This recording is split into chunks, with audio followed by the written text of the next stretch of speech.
এমন একটা নসিব দিয়ে দুনিয়াদারি করতে মাইছে বুঝেননি।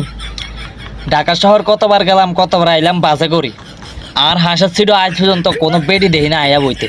একদিন দেখলাম যে হঠাৎ করি এক যুবতী নারী আইসা আর হাসার ছিটকানিতে বইল।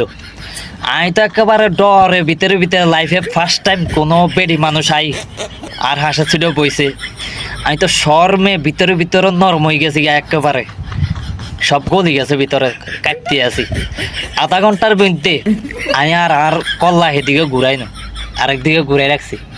আর মনে মনে ফিলিং চাইতে আছে হেতে আবার এই আমার এই ভদ্রতা দেখি, হ্যাঁ লাস্টে আই আর কয়নি আর অনেক ভদ্র মানুষ, আর নাম্বার গা একটু দেন, এরকম চিন্তা ভাবনা আছিল। আধা ঘন্টা পরে হেতে কয় টাকা দে টাকা দে, মুখটা ঘুরাই হেতে থুত মারার দিকে সাউনের লগে আর রুমালিটা উল্টাই গেছে। হেতে দিয়ে ইজলা না